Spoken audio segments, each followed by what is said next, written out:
Hello everyone, आपकी शिविका में मैं आपका बहुत सारा वेलकम करती हूँ। तो शुरू करते हैं। आज जो हम टॉपिक लेने वाले हैं, हम ये देखेंगे कि मेन वर्सेस वुमेन किसकी लाइफ सबसे ज्यादा प्रॉब्लमैटिक होती है। एक तरह से बोलूं तो बहुत आसान सी भाषा में किसकी लाइफ में बहुत ज्यादा प्रॉब्लम्स होते हैं। जेंडर इक्वालिटी क्यों नहीं है? आप मेल है, फीमेल है, ये वीडियो देख रहे हैं, जहां से भी देख रहे हैं, आपको समटाइम्स ऐसा लगता होगा यार सारा जो बोझ है वो मेरे ऊपर ही है, जो सारे प्रॉब्लम्स हैं मेरे ऊपर ही है, जिंदगी जिसकी नर्क है वो सब, या जो और लोग हैं वो मजे ले रहे हैं। ठीक है, और इसका सबसे बड़ा जो रीजन है वो हमारी सोसाइटी है। ठीक है, तो सबसे पहले आते हैं इसके कॉजेस पे, इसके रीजंस की कहां से शुरू होता है। देखिए, सबसे पहली चीज तो ये कि जब आप इस दुनिया में जन्म ले लेते हैं, ठीक है, तो जब आप जन्म लेते हैं तो आप जन्म से ही, अब आप जब बर्थ लेके आए हो, आपकी आंखें खुली तो आपने रिकॉग्नाइज किया कि she is your mother, he is your father. Suppose to be, मैं यहाँ पर वन बाय वन करके आपको एक बॉय और एक गर्ल के एग्जाम्पल के साथ समझाऊंगी। अगर गर्ल का जन्म होता है, ठीक है, तो आज हो सकता है सिचुएशंस थोड़ी चेंज हो गई, लेकिन इतनी चेंज नहीं हुई कि आप बड़ी इजीली गर्ल चाइल्ड को एक्सेप्ट कर लोगे, गर्ल चाइल्ड को एक बेटी होकर अच्छे से एक्सेप्ट कर लो, उससे कभी ये सुनना ना पड़े कि वो एक लड़की है। या जब वो बड़ी होती है, टीनेजर होती है, तब आप एक्सेप्ट कर लो कि उसकी सभी इंडिपेंडेंट उसको राइट्स देकर कि हम एक्सेप्ट करते हैं, any time she can go, any time she can in, मतलब कभी भी, लड़की होने के बाद भी। जब वो even at the age of periods, ठीक है, जब उसका मेंस्ट्रुएशन साइकिल स्टार्ट होता है, तब भी आप उसे ये एक्सेप्ट कर लो कि वो एक लड़की है, right. Out of the box आप गले से उतरेगा नहीं इजीली आपको। बड़ी हुई, शादी करके दूसरे घर भेजा, तो भी आपने ये एक्सेप्ट कर लिया कि वो एक लड़की है। दूसरे घर भेजने पे नहीं कि जाएगी ही जाएगी, पराया धन होती है, not in that sense, but उसके पास उसके इक्वल राइट्स हैं। जब वो एक मां बनती है, शादी हुई, अब एक वो वाइफ है, एक्सेप्ट कर लो कि वो एक लड़की है, शी कैन डू एनीथिंग, ठीक है। उसके बाद वो एक मां बनती है, उसके ऊपर जिम्मेदारियां आती हैं, तो भी बहुत इजीली एक्सेप्ट कर लो कि वो एक मां है। फिर उससे जुड़े हुए तमाम रिश्ते हैं। मैं उसकी उस फेमिनिन क्वालिटी की बात कर रही हूं। क्या ये बहुत आसान होगा एक्सेप्ट करना? आखिर किसी फीमेल को ये क्यों लगता है कि वो इस सोसाइटी में एक कर्स की तरह जी रही है, या फिर उसको कभी ये सब कुछ सुनना नहीं पड़ता अगर वो एक दूसरे योनि में पैदा होती है, एक दूसरे जेंडर में पैदा होती है, end of course male gender की बात कर रही हूं मैं, ठीक है, उसको कभी ये चीज रियलाइज नहीं होगी। तो यहां पर ये जो मैंने पूरा आपको रोल्स यहां पर डिस्क्राइब किए, तो यहां पे चीजें शुरू होती हैं हमारे समाज से, हमारी उम्मीदों से।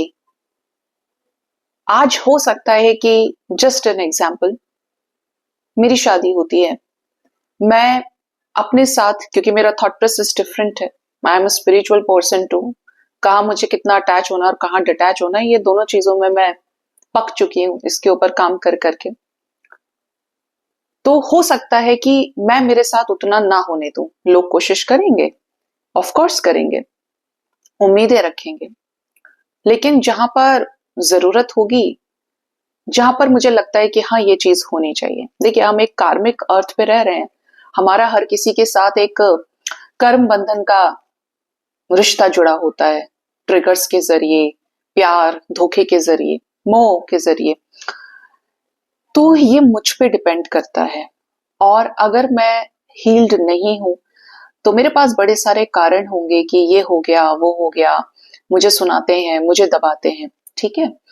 लेकिन मैं अगर अपना एग्जाम्पल ना रखूं, मैं एग्जाम्पल आपका रखूं, आप कितने पक्के हैं कितने कच्चे हैं, आपने कितना इनर वर्क किया है, कितना इनर वर्क नहीं किया है।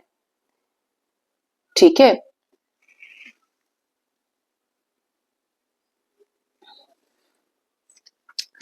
आपने कितना इनर वर्क किया है, कितना इनर वर्क नहीं किया है। तो जब आप एक नॉर्मल फैमिली में पैदा होते हैं, आप एक सोसाइटी के हत्थे जब चढ़े जाते हैं, तो जब लड़की पैदा होती है तो ऐसे समझो कि मातम छा गया। ठीक है, मातम इस तरीके का कि बहुत कम लोग आज के टाइम में एक्सेप्ट कर लेते हैं। ज्यादातर लोग जबान से उसे दुर्गा, सरस्वती, लक्ष्मी तो कहना पसंद करते हैं, क्योंकि वो अपने साथ अबंडेंस लेकर आती है, आशीर्वाद लेकर आती है। लेकिन ज्यादातर लोग इस बात को हजम नहीं कर पाते हैं। वो पहले दिन से ही बोलते हैं, अरे जोड़ लो पैसे, अब तो लक्ष्मी हुई है, बेटी हुई है, अब शादी में चाहिए, पढ़ाई लिखाई में चाहिए। ये आपने अपने घर में भी देखा होगा कि बचपन से ही मम्मियां जोड़ना शुरू कर देती हैं। मिडिल क्लास फैमिलीज में ज्यादा होता है, गरीब के पास कुछ देने को नहीं होता। लेकिन ये अगर मैं एक अपर हायर लेवल की भी, एफ्लुएंट फैमिलीज की, रिच फैमिलीज की भी बात करूं, तब भी बहुत सारे केसेस में आप एक लिमिट तय करके चलते हो कि ये लड़की की जिंदगी है। ठीक है, जब लड़की की जिंदगी पे हम आए तो हमने देखा कि वो पैदा हुई, उसको एक अलग तरीके से पाला जा रहा है। उसको टॉयज दिए गए तो उसको डॉल्स दी गई, उसको किचन सेट दिया गया, उसको कपड़ा उस तरीके का, उसको जोड़ा गया फैशन से, उसको जोड़ा गया स्टाइल से। ठीक है, अब उसका इमोशनल डेवलपमेंट हुआ या नहीं हुआ, या उसको बहुत पैम्पर किया गया, daddies little girl, daddies little princess, ये आप बड़े कॉमनली यूज्ड वर्ड्स हैं। तो उसको उस तरीके से पाला जा रहा है। जब तक पल रही है तब तक ठीक है, लेकिन उसके ऊपर आपको लड़कियां ज्यादा मेच्योर भी दिखेंगी लड़कों से। ठीक है, लड़के थोड़ा सा लेट मेच्योर होते हैं, अगर उनके ऊपर सोसाइटी, उनके ऊपर फैमिली का कोई बर्डन नहीं होता, या उनकी परवरिश उस तरीके से की जाती है। ठीक है, जब धीरे धीरे वो बड़ी होती है तो वो देखेगी कि बड़े होने के बाद पेरेंट्स ज्यादा कंसर्निंग हो गए। मैं ये नहीं कहती कि ये गलत है कंसर्निंग, एक्चुअली उसके राइट्स को जो खत्म किया जा रहा है, या जो उसके यहाँ पर गेम स्टार्ट हुआ है सोसाइटी के दबाव की वजह से, ये सोसाइटी, उसके दादा दादी, उसके नाना नानी, उसके पेरेंट्स हो सकते हैं, जिनका बाहर वाले लोगों के ऊपर ज्यादा इम्पैक्ट होगा, ज्यादा प्रभाव होगा, वो बच्चा उतना ही ज्यादा फेस करेगा। चाहे ये मेल चाइल्ड है, ये बॉय चाइल्ड है, या ये गर्ल चाइल्ड है। ठीक है, जिनके पेरेंट्स की अपनी कोई आइडेंटिटी नहीं होगी, या फिर आइडेंटिटी है लेकिन वो दूसरों को ही सही मानते होंगे, सेफ्टी पर्पज से हो सकता है, इवन ये माइंडसेट हो सकता है कि हम जानते हैं कि हमारा बच्चा ठीक है, लेकिन हम फिर भी नहीं जाने देंगे। ठीक है, थर्ड जो कंसर्न है यहाँ पे वो ये कि जैसे जैसे बड़ी होती चली जाएगी, आप देखेंगे कि बाहर पहले उसे हर एक चीज की छूट थी। जब थोड़ा सा उसके बॉडी ग्रोथ होना स्टार्ट हुई तो उसके ऊपर धीरे धीरे क्या है, रूल्स और रेगुलेशंस लगाए गए, उसको घर का काम सिखाया गया, और उसके बाद उसकी शादी किसी एक तरह से बोलूं तो जब उस even at the age of menstruation जब स्टार्ट होता है, तो उसको बहुत सारी चीजों में छुआछूत की बीमारी से जोड़ दिया गया कि तुम ये चीज नहीं करना, तुम ऐसे नहीं करना। और बहुत कुछ नहीं भी बचा है तो आज के टाइम में इतना तो बचा है कि भगवान जी को टच नहीं करना है, ये नहीं करना, वो नहीं करना, बाल धुल के आओ, घर में ऐसे एंट्री नहीं होगी, या तुम थोड़ा सा दूर रहो, जो लोग पूजा पाठ करके आते हैं उनको टच नहीं करना है। ठीक है, मतलब ये है सोसाइटी का कॉज, सोसाइटी से आई है ये चीज। और जब उसके बाद उसकी शादी की भी बात आती है, उसकी एजुकेशन की बात आती है, तो ऐसा भी होता है कि उसको दूर भेजना पसंद नहीं करेंगे पेरेंट्स, और भेजा है तो आप उसको रेगुलर फोन कॉल्स कर रहे हो, करना चाहिए। लेकिन इश्यूज कहाँ पर है कि वो इक्वली अपनी बातों को रख नहीं पाती, बहुत फ्री उस पर वो नहीं बोल सकती, उसको पूरे लाइफ टाइम ये सुनना पड़ेगा कि आप दूसरे घर जाओगे या ये घर तुम्हारा नहीं है। चाहे वो अपनी माँ से सुन रही है, अपने पिता से सुन रही है, अपने भाई से सुन रही है, या वो अपने आस पड़ोस से सुन रही है, लेकिन वो उसको पता होता है कि ये घर उसका नहीं है, यहाँ उसके दिन कुछ दिन की चांदनी है, फिर अंधेरी रात है, वो वाली बात है, फिर वो मेहमान हो जाएगी। उसके बाद जब उसकी शादी होती है तब उसके ऊपर अब उसको एक दूसरा घर तो मिल रहा है जो सोसाइटी कंसिडर करती है कि वो उसका परमानेंट घर है। ठीक है, वो उसका परमानेंट घर है, वो वहां पे है, लेकिन उसके पास घर मिलने के बावजूद उसको वो राइट्स वहां भी नहीं मिलते। वहां पर उसके मदर इन लॉ, उसकी सिस्टर इन लॉ, इवन उसका हस्बैंड जिसके ऊपर ज्यादा इन्फ्लुएंस हो, तो वो वहां पर भी एडजस्ट करती है। इवन नए लोगों के साथ वो बहुत ज्यादा तालमेल बैठाने की कोशिश करती है। उसको जो जो सब सिखाया जाता है कि देखो तुम ऐसे बिहेव करना, ये पहनना, ऐसे करना, इतना जल्दी उठ जाना, ये मत करना, वो मत करना, बहुत सारी चीजें करने के बाद भी उसको ऐसा लगता है, इवन ये सोचो कि जब वो when she is ready to give birth to a life, to a new life, एक बच्चे को जन्म देने तक का जो वो उसका समय होता है, जब एक बहुत इंटेंस लेबर पेन से वो गुजरती है, उस सिचुएशन में भी उसको देखो जान पे खेल रही है वो, लेकिन किसके लिए? क्योंकि उसके ऊपर सोसाइटी का प्रेशर है, इमोशनली उसको सपोर्ट चाहिए, इमोशनली वो फुलफिल्ड फील करना चाहती है, वरना उसको सोसाइटी एक्सेप्ट नहीं करेगी। सीधा सा मतलब है कहने का कि वो उस बोझ को बचपन से लेकर ढोती आ रही है, और दूसरों को सेटिस्फाई कराने के लिए, जस्ट बिकॉज कि वो इमोशनली उसके पास या तो उसे उतना फ्रीडम दिया नहीं गया या फिर कुछ हादसा हो गया, लेकिन उसने कहीं ना कहीं अपनी पहचान को बहुत ज्यादा डिस्टर्ब कर लिया। उसने अपनी उसकी जो पहचान है वो अफेक्टेड है सोसाइटी से, सोसाइटी के थॉट प्रोसेस से। अब वो उधर पर भी मौत से लड़ रही है, तब भी किसके लिए? हस्बैंड के लिए, फैमिली के लिए। बहुत सारे लोग जो मेरे व्यूअर्स हैं वे सोचेंगे कि मैम ये तो सभी करते हैं, सभी करते हैं और न जाने कितने युगों युगों से ये होता आ रहा है, लेकिन इस तरीके का शोषण जो आपने इस टाइम के अंदर देखा है, जो समझ लीजिए कि कितना ही पुराना टाइम है, मैं मेडिवल पीरियड की बात नहीं कर रही हूँ, वो टाइम तो बहुत अच्छा था। अभी आज का जो टाइम है वो वाकई में बहुत वर्स्ट है। जितने भी केसेस आ रहे हैं ये एक एक्सट्रीम लेवल पर है, जहां पर सोसाइटी किसी को कोई भी गलत स्टेप लेने पर मजबूर कर रही है। आप समझ रहे होंगे कि मैं किस तरफ इशारा कर रही हूँ। बढ़ते हुए डिवोर्स केसेस, बढ़ते बढ़ते हुए अदर केसेस, चाहे वो मर्डर के हो, चाहे वो एक्स्ट्रा मैरिटल हो, बहुत सारी चीजें कि तब वो बोलती नहीं थी, आज अगर उसके पास लिबर्टी है, उसके पास एजुकेशन है, तो उसके अंदर एक आग है, ठीक है, और कहीं ना कहीं वो चीजें उसको सुनाई गई हैं एक दिन में 1000 बार की, वो यहाँ बैठ जाता है, ठीक है, और बचपन से है, तो उसको ये लगता है कि ये जिंदगी नर्क है, या मैं इससे बाहर कैसे निकलूं, मैं इससे जीतूं कैसे, मैं श्रेष्ठ हूं। समझ रहे हो? आप एक ऑफिस में भी काम कर रहे हो, आपको भी पता होगा कि आपके, अगर आप खुद एक एम्प्लॉई हैं, कि आपका बॉस, जो आपके बॉस हैं, वो आपको दबाना चाहते हैं, सैलरी के नाम पे आपको एक्स्ट्रा काम कराएंगे, ये करेंगे, वो करेंगे, और अगर आप खुद बॉस बन जाएं तो आप भी काम लेंगे। तो इधर जो दबने वाले लोग हैं, जिस भी मजबूरी से दब रहे हैं, डर से दब रहे हैं, पावर नहीं है, पैसे से दब रहे हैं, लेकिन दब रहे हैं, तो ये जो दबने वाले लोग होते हैं ना, वो यहां से एक रंजिश पाल लेते हैं, या बहुत शिकायतों में फंस जाते हैं कि उनके साथ ऐसा हो रहा है। स्पेशली मानसिक शोषण जो होता है वो सबसे ज्यादा होता है, ठीक है। जरूरी नहीं कि आप फिजिकल वर्क के ही जरिए थकते हैं, आप इधर से भी बहुत थक सकते हैं, और कुछ बड़े नेक्स्ट लेवल के एक्शंस भी ले सकते हैं, जो समटाइम्स बहुत गलत हो जाते हैं। तो इनको लगेगा, गर्ल चाइल्ड को, स्पेशली वुमन का जो ये स्टेट है कि मेरी लाइफ हेल है, और वास्तव में हेल है। अगर मैंने कुछ चीजें एक्सपीरियंस की हैं तो सही कहती हैं। अब दूसरी तरफ आइए, बॉय चाइल्ड के बारे में बात करते हैं। बॉय चाइल्ड को स्टार्टिंग से कंसिडर किया जाता है कि घर का चिराग है, प्रॉपर्टी में हिस्सा। आपने चेहरे लोगों के खिले हुए देखे होंगे।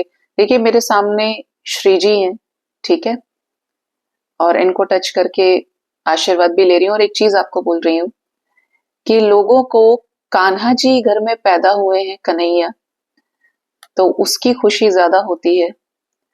और लड़कियां चाहे श्री जी का रूप हो, लक्ष्मी का रूप हो, वो सिर्फ एक्सेप्ट उस वजह से करते हैं जहां पे उन्हें लगता है कि बच्चा बदला नहीं जा सकता, या अब हो गया तो विल थिंक ऑफ नेक्स्ट कि वो बेटा होना चाहिए, ठीक है। खुद एक जन्म देने वाली माँ को भी ये लगता है कि बेटा हो जाना चाहिए, बिकॉज शी न्यू कि सोसाइटी में उनको कोई पूछेगा नहीं, या बेटियों की जो जिंदगी है उसमें बहुत जिल्लत है। ठीक है, एक बेटा जब पैदा होता है, माँ बाप की पूरी कोशिश होती है कि वो उनके साथ रहेगा, तो वो उसको अच्छी अच्छी एजुकेशन दे, उसको अच्छा रहन सहन, उसको अच्छा खाना पीना दे। कम से कम इतना वो कम सुनेगा कि तुम बाहर नहीं जा सकते, तुम ये नहीं कर सकते, तुम वो नहीं कर सकते, जितना एक लड़की को सुनाया जाता है। एज अ पेरेंट कंडीशनिंग जब बच्चे की जाती है, उसको पाला जाता है, बेटा बेटी साथ में ही पल रहे हैं, लेकिन उसको अलग तरीके से पाला जाता है और उसको अलग तरीके से पाला जाता है। लड़की इज लाइक इस यहाँ फिट किया जाता है उसके, लड़के को थोड़ा या थोड़ा सा दुलार के साथ में। बेटियां भी प्यारी होती हैं, बहुत अच्छा है आज का टाइम भी कि लोग समझते हैं इक्वालिटी क्या है, एक्सेप्ट कर जाते हैं कि एक गर्ल चाइल्ड भी बहुत है उनके लिए। बट फिर भी ये केसेस या ये एक्सेप्शंस इतने ज्यादा नहीं है कि ये बाकी सबके थॉट प्रोसेस को चेंज कर पाए या हमारी सोसाइटी को बिल्कुल बदल के रख दें अभी इस टाइम में। ठीक है, स्टेट टू स्टेट वैरी कर जाता है, घर से घर तक का भी डिफरेंस होता है कि किसी के घर में क्या माहौल है, किसी के घर में क्या है। बट फिर भी एक बड़े लेवल पर आज भी इस चीज का एग्जाम्पल है कि हीन भावना का अगर शिकार होती हैं सबसे ज्यादा तो बेटियां होती हैं। बेटों के ऊपर असली जो बोझ आता है, स्पेशली क्योंकि उसको लेनी होती है उसके फादर की जगह, तो उसको सिखाया उस तरीके से जाता है कि पढ़ोगे लिखोगे नहीं तो कमाओगे कैसे, और कमाओगे नहीं तो शादी कैसे होगी, तुम्हारा हमारा परिवार कैसे बढ़ेगा आगे, वंश की बेल कैसे बढ़ेगी आगे, तो कमाना जरूरी है। या पिता वाली क्वालिटी एक भाई के अंदर आप देख पाएंगे, एक्सेप्टेंस भी उसी तरीके से है, भैया मेरे राखी के बंधन को निभाना और बहुत सारी चीजें कि उस तरफ आप देखोगे। ये है हमारे पुरुष प्रधान समाज में कि उसको बाहर भेजा गया, ये किया वो किया, बहुत सारी चीजें। असली जो गेम शुरू होता है वो शुरू होता है बच्चे का, एक बॉय चाइल्ड का स्पेशली, जब वो थोड़ा सा समझदार होने लगता है या घर में कुछ मिस हैपनिंग्स, कोई ट्रेजेडी हो गई, तो उस टाइम पर उसके ऊपर बर्डन आता है। बट मैं मानती हूँ कि असली जो उसकी लाइफ की जर्नी है वो शुरू होती है आफ्टर मैरिज, जहां पर उसको खड़ा किया जाता है। वो दूसरे की बैसाखी से बहुत ज्यादा दिन तक नहीं चल सकता, चाहे वो पेरेंटल प्रॉपर्टी की सेविंग्स है चाहे नहीं है। अगर है तो खत्म कर लेगा अगर वो नाकारा है, और अगर वो कमाने वाला है तब भी उसको बहुत मेहनत करनी पड़ेगी। ठीक है, तो वहां पर शुरू होती है। तो उसको भी लगता है कि मेरी जिंदगी खराब है जब उसके बच्चे काम नहीं करते या पढ़ नहीं रहे हैं, मेहनत नहीं कर रहे हैं, पैसा नहीं कमा रहे हैं। तो उसकी उसको भी एक एक्सपीरियंस लगता है कि मैं सुबह से शाम को ऑफिस से आता हूँ, ये काम करता हूँ वो काम करता हूँ। इवन मेरे जो मेल ऑडियंस है उनको भी लगता होगा कि हाँ यार ये हमारी जिम्मेदारी है। ऑब्वियसली आप पैसा कमा रहे हैं, आपके उस पैसे से ही घर चल रहा है, पेट भर रहा है। अब हर जगह फीमेल्स वर्किंग नहीं होती है, हर जगह मेल्स वर्किंग नहीं होती। आज के टाइम में तो दोनों ही कमा रहे हैं या नहीं भी कमा रहे हैं, एक कमा रहा है एक नहीं कमा रहा है, जो भी कॉम्प्रोमाइज एक दूसरे के साथ पार्टनर्स कर पाते हैं। लेकिन दोनों ही एक दूसरे अपनी लाइफ को जेंडर अनअवेयरनेस की वजह से, कि दोनों जेंडर्स अपने आप में कंप्लीट है, अपने आप में परफेक्ट हैं, और जब दोनों मिल भी रहे हैं शिव शक्ति की एनर्जीज को लेकर, मैस्कुलिन और फेमिनिन एनर्जी को बैलेंस करके, तो भी एक दूसरे को क्या कर रहे हैं, कंप्लीट कर रहे हैं। वो बहुत छोटी सी भाषा में बात करूं तो एक गाड़ी है जिसके आगे के दो tyre is actually the husband energy और पीछे वाले टायर्स वाइफ की। ठीक है, तो अगर एक में भी पंक्चर हुआ तो नहीं चलेगी गाड़ी, और दोनों आपने निकाल दिया तो गाड़ी वहीं रुक जाएगी, खड़ी हो जाएगी। तो एक्चुअली ये इस तरीके से चीजें चलती हैं। लेकिन ये यहाँ से जो आ रहा है, अब आप इसको कैसे चेंज कर सकते हो? सबसे पहली चीज तो ये कि आपको सोसाइटी का थॉट प्रोसेस जो आपने देखा है, भोगा है, किसी भी चीज को just as it is accept कर लेना, that is not correct, that is not true. Specially उन बातों को जो चीज आपको पता है कि गलत हो रही है या उसमें आप खुद घुट रहे हैं, आप सफोकेट कर रहे हैं, ये चीज गलत है, मैं इसे एक्सेप्ट नहीं कर सकता, लेकिन क्योंकि मुझे समाज में बैठना है तो I have to accept it. ये दोगलापन सही नहीं है। ठीक है, ये इससे बचना चाहिए आपको, क्योंकि इसकी वजह से आप अपनी पर्सनल लाइफ को डिस्टर्ब कर रहे हो। आप अपने आप को इतना स्ट्रांग बनाइए। ऐसा समझो कि आपने स्कूल में एडमिशन लिया, तो ये जरूरी नहीं है कि आपके एग्जाम में, कोई एग्जाम है किसी बच्चे का, आपने अपने एग्जाम में इस चीज को नोट कि हर किसी का आंसर आपसे मैच करेगा या आप सबके जैसा आंसर लिखोगे। नहीं, आपके एक्सपीरियंसेस अलग हैं, आपकी अपब्रिंगिंग अलग है, या आपके लेसन्स अलग हैं। आपने कितना स्ट्रगल किया है, कितना नहीं स्ट्रगल किया, इसी चीज पे आपका आंसर आप लिखोगे या उस क्वेश्चन को अटेम्प्ट करोगे। तो जब आप अपने घर के अंदर हैं, आप इंडिविजुअलिटी को एक्सप्लोर करिए। एज अ फीमेल, बिना किसी बोझ के आप अपनी बात को रखिए। As a male, as a husband, as a partner, आप अपनी बात को रखिए। क्लैशेस वहां होते हैं जहां पर दोनों ही बैलेंस्ड नहीं है, या एक ज्यादा पावरफुल एनर्जी में है और दूसरे को क्या कर रहा है, दबा रहा है, डोमिनेट कर रहा है। तो आपको इक्वालिटी को अप्रिशिएट करना है। आपके लिए सामने वाला भी इंपॉर्टेंट है और आपके लिए आप खुद भी बहुत इंपॉर्टेंट है।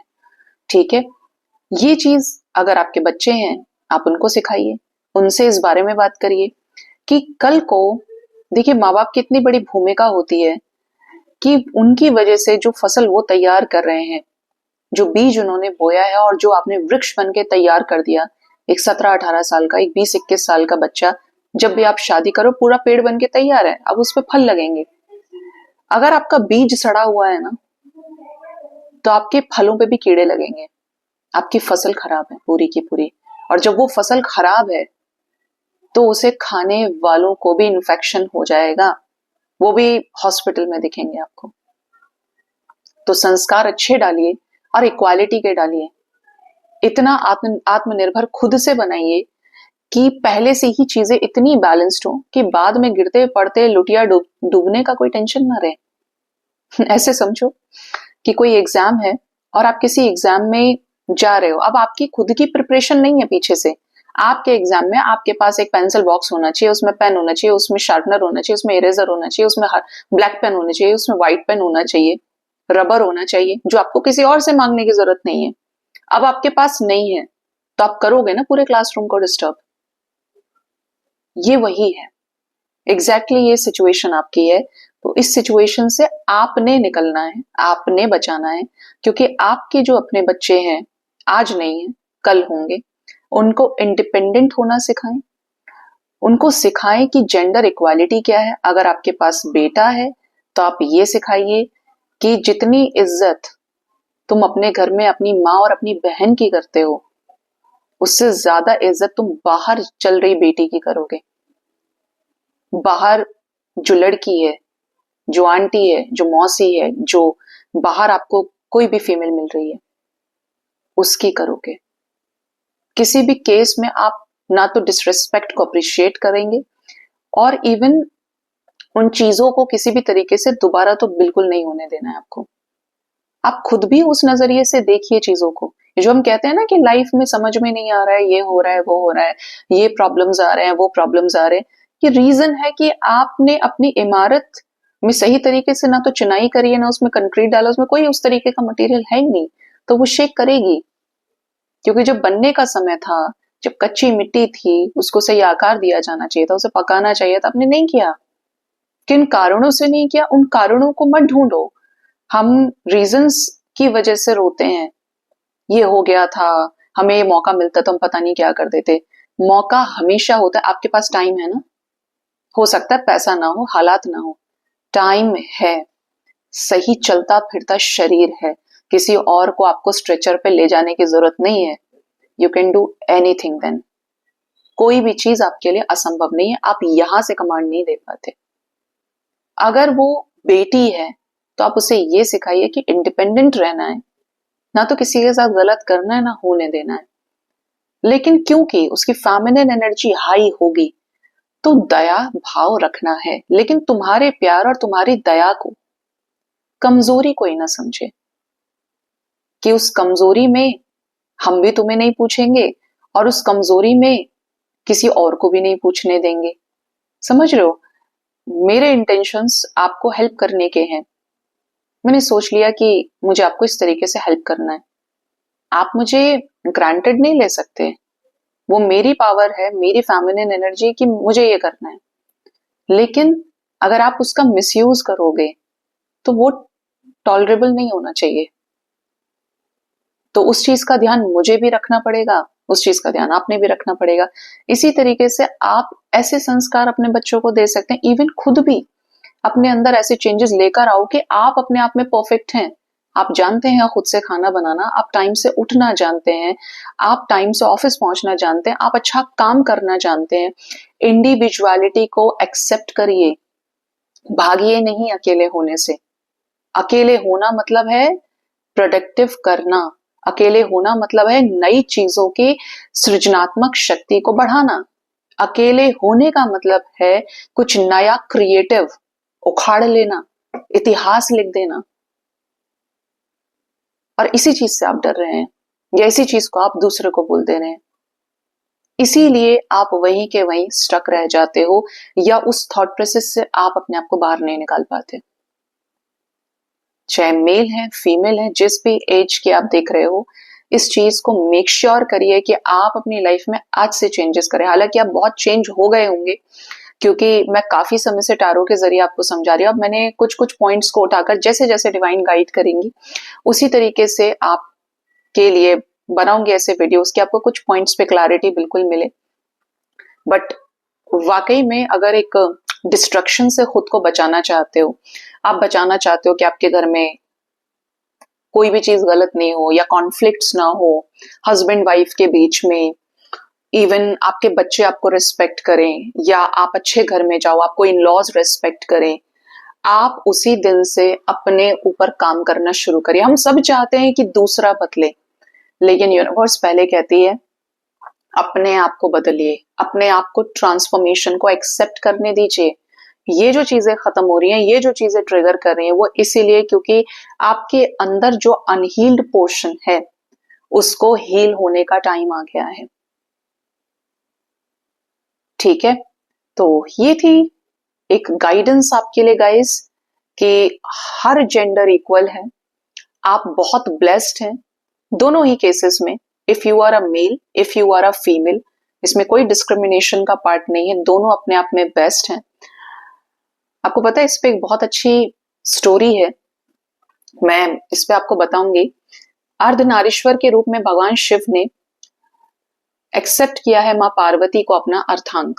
हम उन्हें ऐसे ही अर्धनारीश्वर नहीं कहते, लेकिन एक ऋषि हुए हैं, मुझे एक्चुअली उनका नाम ध्यान नहीं है, बट उन्होंने महादेव से आग्रह किया कि महादेव आप सबसे बड़े हैं, आपने ये स्त्री रूप, ये कौन है आपके अर्धांग में, आधे हिस्से में कौन है आपके वामांग में? ये स्त्री श्रेष्ठ नहीं हो सकती कभी भी, स्त्री के अंदर वो बल नहीं जो पुरुष के अंदर है। आप सोचिए कितनी गहरी बात है कि उनके माइंड में वो चीज थी कि फीमेल्स किसी भी तरह से टक्कर की नहीं होती हैं, मेल्स के अकॉर्डिंगली कम होती हैं, नीचे होती हैं, दबी होती हैं। ठीक है, तो भगवान शिव ने उनको बोला कि हम दोनों एक दूसरे को पूर्ण करते हैं, ये मेरे मैं इनके बिना अधूरा हूं और ये मेरे बिना अधूरी हैं। ठीक है, चाहे आप उसको फैमिली क्रिएशन से जोड़िए, आप उसको इस पूरी दुनिया के साथ जोड़िए, सृजनात्मक शक्ति भी वहां से जनरेट होती है। बट वो नहीं माने कि अलग कर दीजिए। तो उन्होंने कहा कि इवन उन्होंने अलग करने के लिए मे भी शायद किसी इंसेक्ट का रूप लिया और काटने की कोशिश की। ठीक है, तो उन्होंने बोला महादेव ने कि अगर आपको इतनी ही प्रॉब्लम है तो अब मैं एक काम करता हूं, आपके बॉडी में जितने भी पार्ट्स, क्योंकि ह्यूमन बॉडी भी आप देखोगे इसका जो स्ट्रक्चर तैयार किया गया है, आपके लेफ्ट वाली आई और राइट वाली आई के साइजेस में डिफरेंसेस होंगे, आपके लेफ्ट हैंड में राइट हैंड में। इवन फीमेल्स जो है वो ज्यादा अच्छे से समझती हैं कि जब आप कोई चूड़ी या कड़ा पहनते हो तो जो वो होता है, शॉपकीपर भी होता है, वो बोलता है कि बायां में इजीली आ जाता है, दाएं में नहीं आता है। पैर भी आपके इक्वल नहीं होते हैं, आपके थाइस का साइज, आपके पूरा ओवरऑल जो स्ट्रक्चर होता है, आपका हर बॉडी पार्ट अनइक्वल होता है, इक्वल नहीं होता है। ठीक है, तो उन्होंने क्या किया, उनको सीधा बोला कि तो मैं तुम्हारा जो भी स्त्री वाला पार्ट है लेफ्ट साइड का वो सब खत्म कर देता हूं। तो उनका ये आंख चला गया, उनका ये नोज हाफ निकल गया, ये लिप्स वाला साइड, इवन इन उनका जो मैमरी ग्लैंड्स थे, उनके जो हाथ था, वो सब कुछ आधे हो गए। बोले ऐसा कैसे हो गया महादेव, मुझे माफ कर दीजिए, ये आप मत कीजिए, ठीक है, ये आप मत कीजिए, ऐसा मत करिए। तो बोले क्यों, तुमने तो बोला था कि जो स्त्री होती है वो कमजोर होती है, एक्सेप्टेबल नहीं होती है, पुरुष ही प्रधान होता है।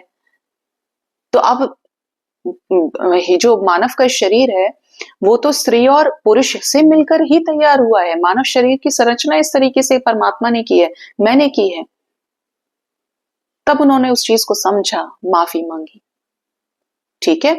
तो left side is fixed for female and right side is fixed for male. दोनों एक दूसरे को कंप्लीट करते तब जाकर वो कंप्लीट है। यिन यांग को भी आप देखोगे तो व्हाइट और ब्लैक की जो एनर्जी है वो एक दूसरे को एक्सेप्ट कर लेती है। इसी तरीके से थॉट प्रोसेस के साथ ये सोचिए कि हम अपने आप में कंप्लीट हैं और हम हर तरीके से कैसे हैं, अपने अर्धनारीश्वर को जागृत जब आप कर लेते हो, अरे भाई